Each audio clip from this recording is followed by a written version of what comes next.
Jack had never wanted to be important. He was a medic. He fixed broken bones and treated infections. He kept people alive when they got hurt. That was his job. That was all he had ever wanted to do. But the universe had other plans for him. The shuttle crash changed everything. One moment, Jack was sitting in the back of the transport ship, checking his medical supplies. The next moment, alarms were screaming and fire was everywhere. The ship hit the frozen surface of Moon so hard that Jack thought his spine would snap. When he woke up, he was lying in the snow. His ears were ringing. His uniform was torn, and he was surrounded by bodies.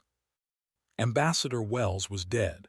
Her 3 assistants were dead. The pilot was dead. The security team was dead. Out of 12 people on that shuttle, only Jack survived. He had no idea why. Maybe it was luck. Maybe the medical bay had better crash protection. It didn't matter. He was alone on an alien moon with nothing but his medical kit and a broken radio. The rescue ship found him 3 days later. Jack had survived by hiding in a cave and rationing his emergency food packets. When the soldiers pulled him out of that cave, he expected to be taken home. He expected Earth Command to send a new ambassador and a new team. Instead, they told him he was the ambassador now.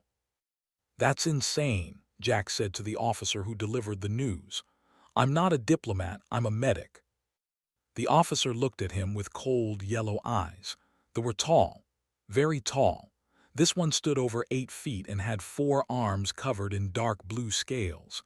His face was narrow and reptilian, with no expression that Jack could read. "Your government has sent new instructions," the officer said. "The meeting with Queen cannot be delayed. You are the only human in this system. You will represent your species." Jack wanted to argue. He wanted to explain that this was a terrible idea, but he could see in the officer's eyes that arguing would be pointless. They did not care about his feelings. They did not care about his qualifications. They had agreed to meet with a human ambassador, and they would meet with a human ambassador. The fact that the right human was dead did not change anything. The Crystal Palace on Ara Prime was the most beautiful building Jack had ever seen. It rose from the purple sand like a mountain of glass and light. Towers stretched toward the sky, connected by bridges that seemed to float on air. Everything sparkled. Everything glowed. Jack felt like a dirty stain on a white shirt just standing near it. The guards led him through halls that seemed to go on forever. The ceilings were so high that Jack could barely see them. Strange plants grew along the walls, their leaves shimmering with colors that had no names in human languages. The air smelled sweet, like flowers and honey, and something else that made Jack's head feel light. And everywhere he looked, nobles watched him. They stood in groups along the walls. They sat on floating platforms above him. They whispered to each other behind their hands. Jack didn't speak their language, but he didn't need to. He could tell from their faces that they were not impressed. To them, he was nothing. Humans were nothing. They had ruled their corner of the galaxy for 10,000 years. They had built empires while humans were still living in caves. They had conquered stars while humans were still arguing about who owned which piece of dirt on Earth. Jack had read the briefing files on the way to Ara Prime. He knew what they called humans. They called them mayflies. It was an insult. Mayflies were insects on Earth that lived for only 1 day. They lived for thousands of years. To them, human lives were so short that they might as well not exist at all. The throne room was the size of a football stadium. The floor was made of crystal so clear that Jack could see lights moving beneath it like fish in an aquarium. At the far end, on a throne carved from a single massive gemstone, sat Queen. She was old. Jack could see that immediately. Her scales had faded from bright colors to pale silver. Her 4 arms moved slowly, carefully, but her eyes were sharp. Those golden eyes tracked Jack across the entire room like a predator watching prey. Jack walked toward her. His footsteps echoed too loud. His breathing sounded too fast. He tried to remember the protocols he had studied. Bow at 10 meters. Stop at 5 meters. Do not speak until spoken to. Do not make eye contact. He bowed, he stopped, he looked at the floor. The Queen did not speak for a long time. The silence pressed against Jack like a weight. He could feel 1,000 eyes on his back. He could hear whispers moving through the crowd like wind through grass. Finally, the Queen spoke. Her voice was low and rough, like stones grinding together.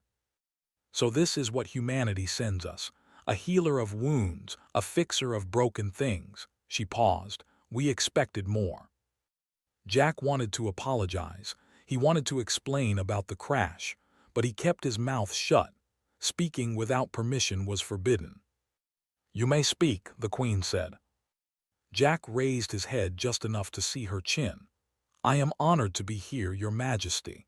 I know I am not what you expected, but I will do my best to represent my people. Laughter rippled through the throne room. The nobles found him amusing. A mayfly trying to speak with the eternal Queen. How funny, how pathetic. But Jack noticed something else, something the laughing nobles did not see. Behind the throne in the shadows, a small figure was watching him, a child. She had scales that had not yet hardened, still soft and pale.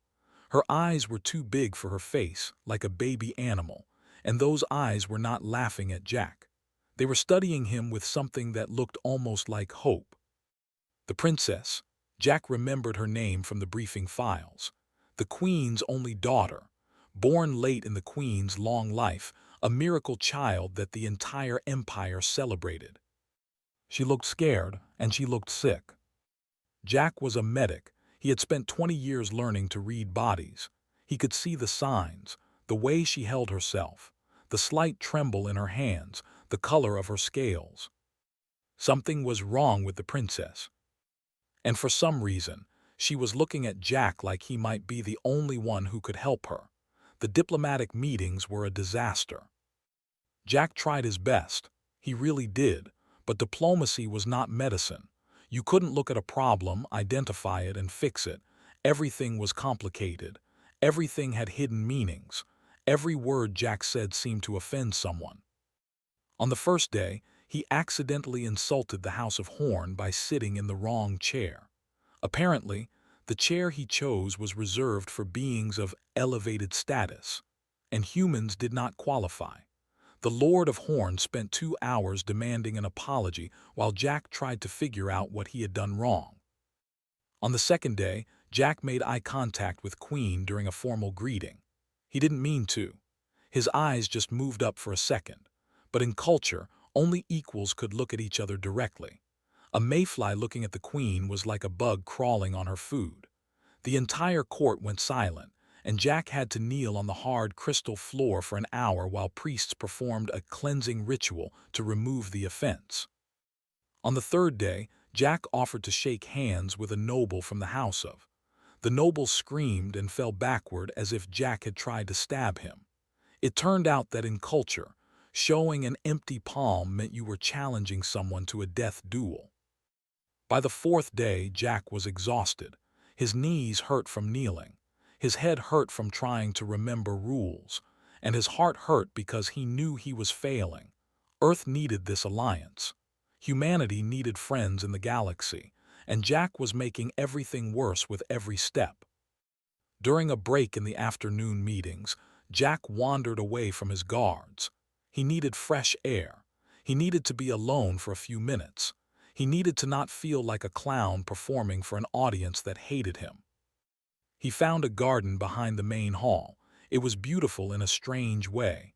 The plants were nothing like Earth plants. They had leaves made of crystal and flowers that sang soft notes when the wind touched them. Pools of silver water reflected the pink sky. It was peaceful. It was quiet. It was where he found the princess. She was lying beside one of the silver pools. At first, Jack thought she was resting, but then he saw her chest. It was barely moving. Her breathing was too shallow, too fast. Her scales had turned from pale gold to a sickly gray color. Jack ran to her side without thinking. He dropped to his knees and pulled out his medical scanner. The device was designed for humans, but it could read basic life signs from any carbon-based creature. The readings were bad, very bad. Her heart was beating too fast, her blood pressure was dropping, her airways were swelling shut. Jack had seen these symptoms before. Many times, this was anaphylaxis, an allergic reaction so severe that it could kill in minutes. "Hey," Jack said softly, "can you hear me? What did you eat? What did you touch?" The princess opened her eyes. They were clouded with pain and fear. She tried to speak, but only a whisper came out. "Fruit, I ate fruit." Jack didn't know what that was. It didn't matter. He knew what was happening to her body and he knew how to stop it. He grabbed a small injector from his medical kit, universal antihistamine. It was a simple compound that humans had used for centuries. It worked by calming the body's immune system when it overreacted to harmless things. Jack pressed the injector against the princess's arm. The scales there were soft, almost like human skin. He triggered the injection. "This might feel strange," he said, "but it will help. Just breathe, nice and slow." For a terrible moment, nothing happened. The princess continued to struggle for air. Her small hands grabbed Jack's arm and squeezed tight. Her golden eyes were wide with terror. Then slowly her breathing began to ease. The gray color faded from her scales.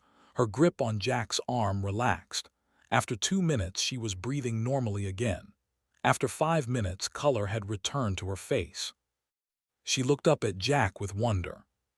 "You saved me," she whispered. "The pain was so bad I thought I was going to die, and you saved me." Jack smiled at her. "That's my job. I'm a healer. It's what I do." "But you're human." She said it like she was realizing something important for the first time. "Humans are supposed to be. My tutors said humans are." "Primitive, stupid, weak," Jack shrugged. "Maybe we are compared to your people, but we know a few things, and one thing we know is how to keep people alive." The princess sat up slowly. She was still weak, but the danger had passed. She kept looking at Jack like he was some kind of puzzle she couldn't solve. "Why did you help me?" she asked. "You didn't have to. No one was watching. You could have walked away." Jack frowned. The question confused him. "Why would I walk away? You were dying." "But I am. You are human. Our people are not friends. My mother thinks your species is unimportant." "You're a kid," Jack said simply.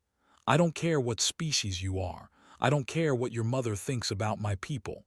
You were hurt and I could help. That's all that matters." The princess stared at him for a long moment. Then she did something that surprised Jack completely. She smiled. It was a small smile, hesitant and shy, but it was real. "My name is," she said. "Thank you for saving my life." "Jack," he replied, "and you're welcome." That was when the guards arrived.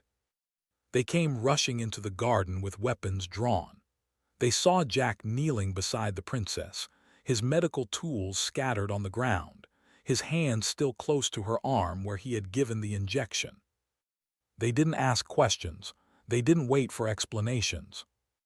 They grabbed Jack and threw him to the ground. Someone kicked him in the ribs.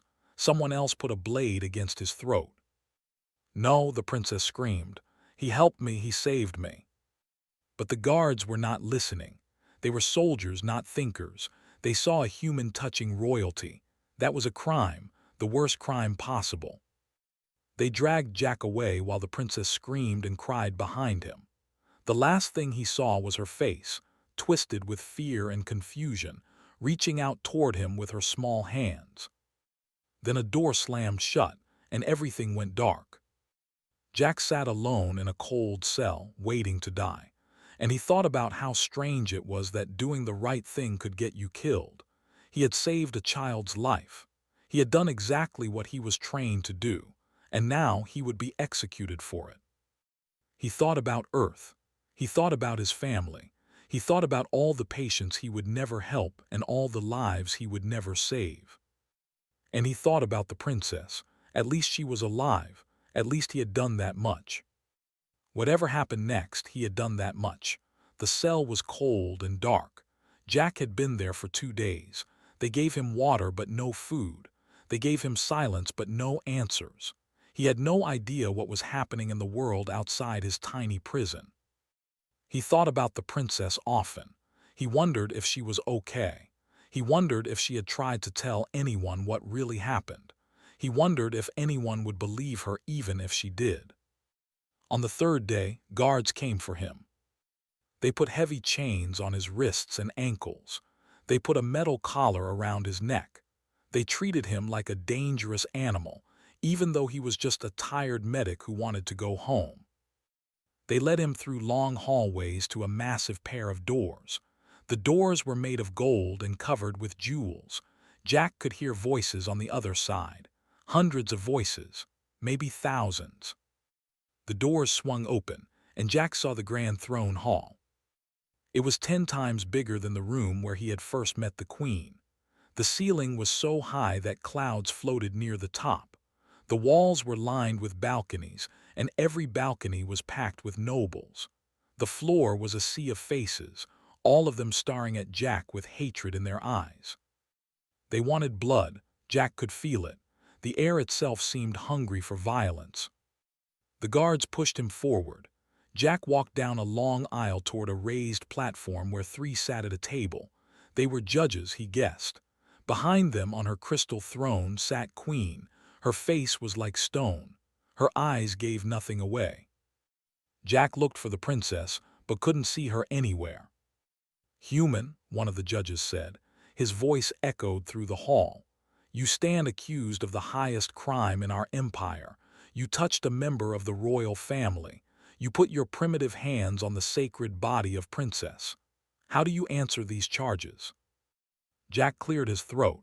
His voice sounded small in the huge space. "I helped her. She was dying from an allergic reaction. I gave her medicine that saved her life." Laughter erupted from the crowd. It was ugly laughter full of mockery. "Dying," the judge said. "The princess was in perfect health before you attacked her. Our doctors found no signs of illness." "Because I cured her," Jack said. "That's how medicine works. I fixed the problem. The symptoms went away." More laughter. The judge shook his head. "Humans and their lies. Your species is as pathetic as we always believed." A prosecutor stepped forward. He was tall with red scales and a cruel smile. He spoke to the crowd as much as to the judges. "This creature represents the worst of its kind. Humans are known throughout the galaxy as liars and savages. They pretend to be peaceful, but they destroy everything they touch. This human saw our beloved princess alone and helpless, and he attacked her. He put his filthy hands on her royal body. He violated 10,000 years of sacred law." The crowd roared in agreement.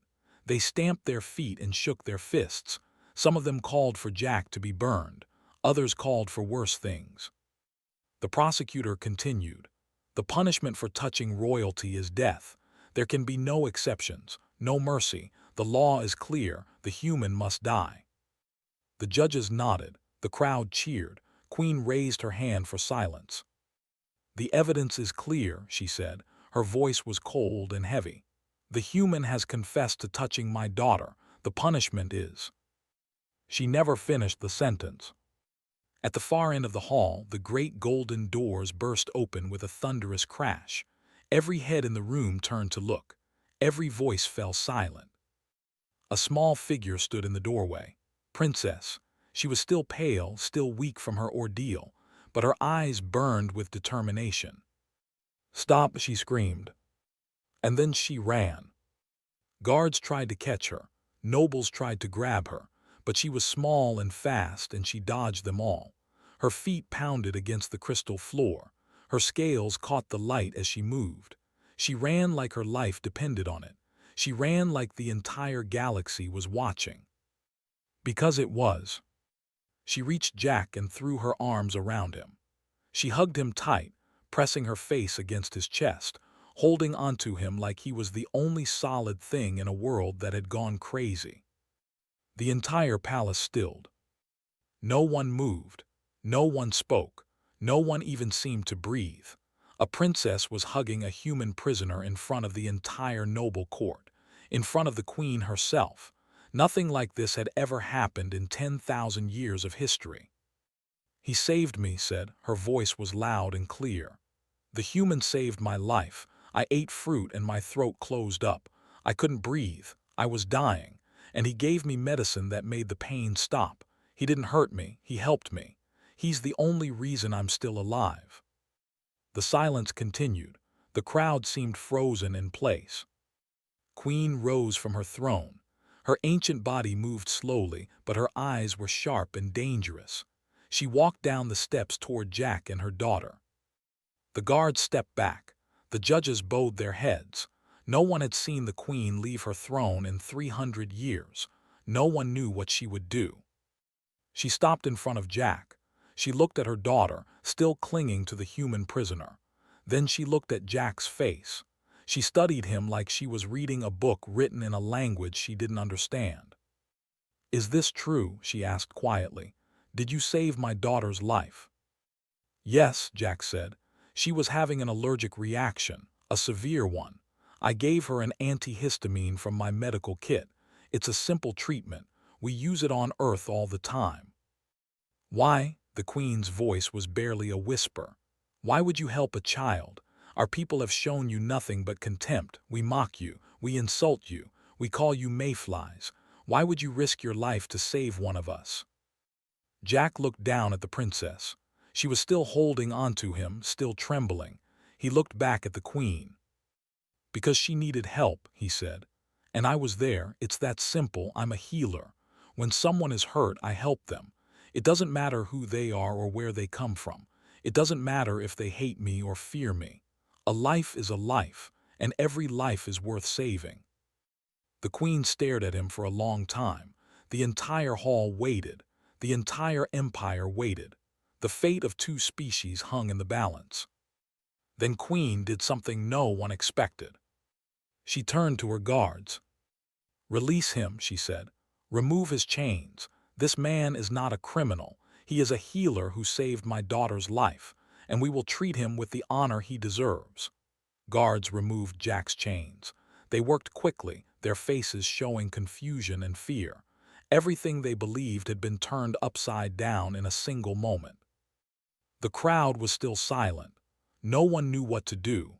They had come here expecting an execution, expecting to watch a primitive human die for his crimes.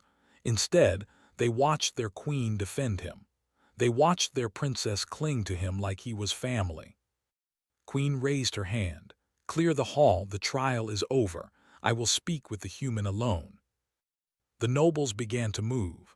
They walked slowly at first, then faster, whispering to each other in shocked voices. Within minutes, the enormous hall was empty except for Jack, the Queen, and Princess. Even the guards had left. The princess finally let go of Jack. She stepped back and looked up at her mother with nervous eyes. "I'm sorry, Mother. I know I broke the rules. I know I wasn't supposed to interrupt. But I couldn't let them kill him. He doesn't deserve to die." The Queen looked at her daughter. For the first time, Jack saw something soft in those ancient golden eyes, something that might have been love. "You did the right thing," the Queen said gently. "Sometimes the rules must be broken. Sometimes courage matters more than protocol." She touched her daughter's face with one of her 4 hands. "I am proud of you, my child." His eyes filled with tears. She hugged her mother quickly, then stepped back and tried to look serious and grown-up. The Queen turned to Jack. "Walk with me," she said. It was not a request. They walked through a side door into a private garden. This garden was different from the one where Jack had found the princess. It was smaller, more personal. The plants here were old and well cared for. A fountain made soft music in the corner. "I have ruled this empire for 2,000 years, the Queen said. "I have seen species rise and fall. I have watched civilizations turn to dust. I thought I understood the universe. I thought I understood what mattered and what didn't." She turned to face Jack, "But I did not understand humans." Jack didn't know what to say. He stayed quiet and let her continue. "My scientists examined your medical device. They analyzed the compound you used on my daughter. They confirmed everything you told us. Was dying. Her body was attacking itself because of a simple fruit, and you saved her with a medicine so basic that our doctors never thought to develop it. She shook her head slowly. We have technology you cannot imagine. We have cured diseases that would destroy your entire species. We can live for thousands of years. We have conquered the stars. Her voice grew quiet. But we could not save a child from a piece of fruit, and a human could. Jack found his voice. It's not about being better or worse. Different species develop different things. We had to develop antihistamines because humans have allergies all the time. It's common for us. Maybe they never needed it before. Perhaps. The Queen studied him with those sharp eyes. But that is not what troubles me. What troubles me is the question I asked you in the hall. Why did you help her? I already answered that. You said she needed help and you were there. You said every life is worth saving. The Queen moved closer. Do you truly believe that? Even for a species that treats you like insects? Even for a child whose mother wants to dismiss your entire civilization as mayflies? Jack thought carefully before answering. Your Majesty, I grew up in a small town on Earth. My father was a doctor. He used to take me with him when he visited patients. I watched him treat everyone the same. Rich people, poor people, people who couldn't pay, people who were rude to him, it didn't matter. He helped everyone who needed help. Jack paused, remembering. I asked him once why he did it, why he worked so hard for people who didn't appreciate him.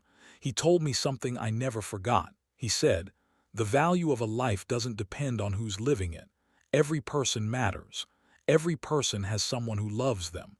Every person has a story that's worth protecting. He looked directly at the Queen, breaking the rule about eye contact. But somehow it felt right. Is a child. She has her whole life ahead of her. She has a mother who loves her and an empire that needs her. When I saw her lying on the ground, struggling to breathe, I didn't see a princess. I didn't see the daughter of a queen who looks down on my species. I just saw a kid who was scared and hurting, and I did what my father taught me to do. The Queen was quiet for a long time. When she finally spoke, her voice was different, softer, more human somehow. In 2,000 years, no one has ever spoken to me the way you just did. No one has ever looked at me directly. No one has ever told me such a simple truth with such absolute conviction. She straightened her back. I have made a decision. Jack waited. I have underestimated your species. We all have. We looked at your short lives and your primitive technology and we assumed there was nothing you could teach us. We were wrong. She did something then that made Jack's heart stop. She bowed her head. It was a small bow, just a slight tilt forward, but Jack understood what it meant. In culture, bowing meant acknowledging someone as an equal.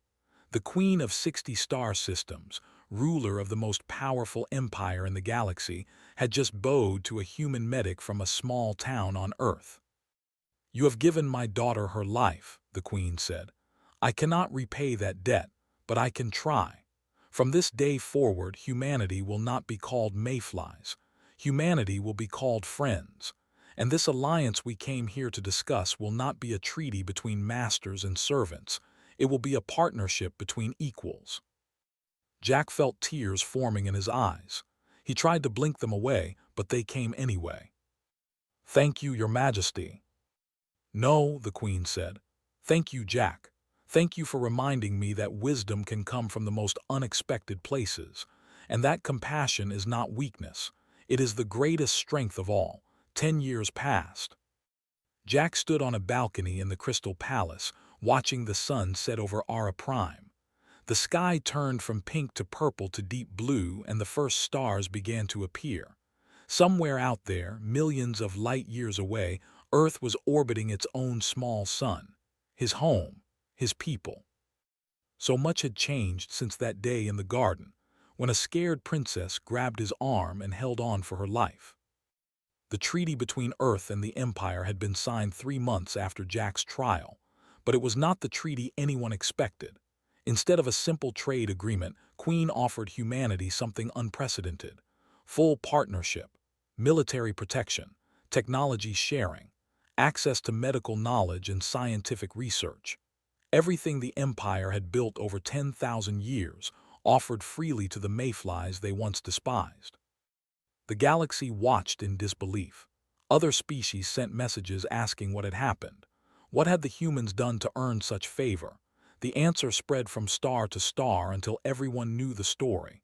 A human medic had saved the princess. A human had risked his life for an alien child. A human had shown compassion when the universe expected him to show fear. And suddenly, other species began to look at humanity differently. The Morrow Collective, a group of traitor species who had refused to deal with humans, sent an ambassador to Earth within 6 months. The ancient beings made of living stone requested a cultural exchange program. Even the Void Walkers, mysterious creatures who had ignored every species for 1,000,000 years, sent a single message to human space: "We are watching. We are interested.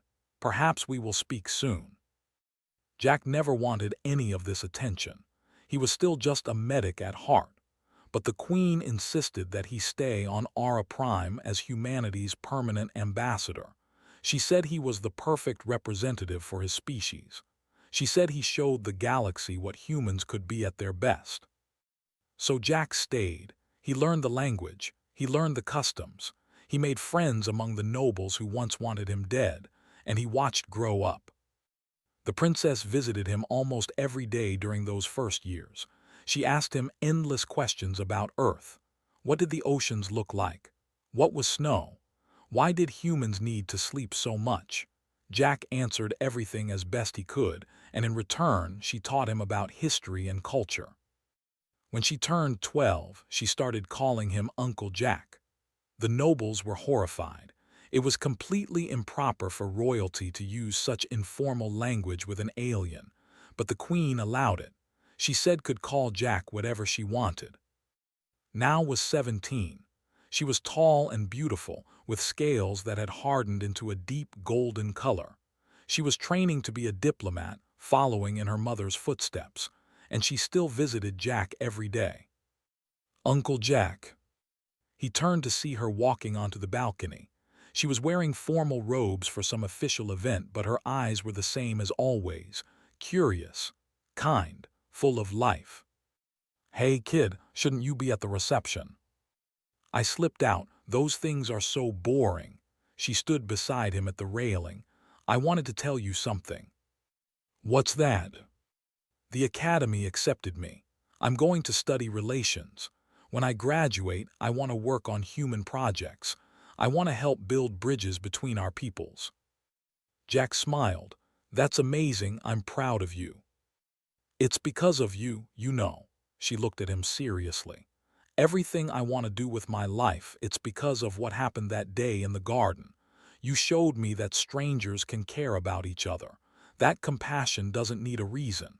That one person can change everything if they're brave enough to try." Jack felt a lump forming in his throat. "I just did what anyone would do." "No," shook her head. "That's the thing, Uncle Jack. That's what makes humans special. You think everyone would do what you did. You think compassion is normal, but it's not. Most species in this galaxy calculate everything. They weigh costs and benefits. They ask what they will gain before they help anyone." She touched his arm gently. "Humans don't do that. You see someone in pain and you reach out. You don't think about species or politics or what's in it for you. You just help. That's your gift. That's what you gave the galaxy when you saved me." Jack didn't know what to say.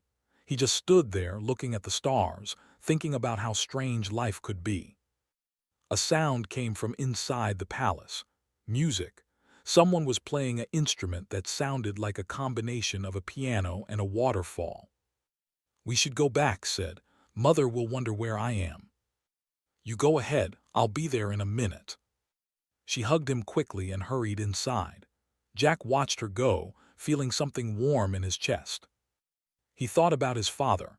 He wondered what the old man would think if he could see his son now. Ambassador to an alien empire, friend to a queen, uncle to a princess, all because he remembered a simple lesson from his childhood. The universe was vast and strange and full of species that would never understand each other. Wars would come, conflicts would arise, the galaxy would keep spinning through its endless darkness. But somewhere in all that chaos, there were connections. Bridges built one act of kindness at a time, friendships that crossed the void between stars. And humans, those tiny mayflies with their short lives and their soft hearts, were right in the middle of it all. Jack looked up at the sky. The stars seemed closer than they used to, or maybe he just understood them better now. "Thanks, Dad," he said quietly to no one. "I think I finally understand what you meant." Then he turned and walked back into the palace, ready for whatever came next, ready to keep building bridges, ready to keep reaching out. Because that's what humans did. That's who they were. And the galaxy was finally starting to understand just how powerful that simple truth could be.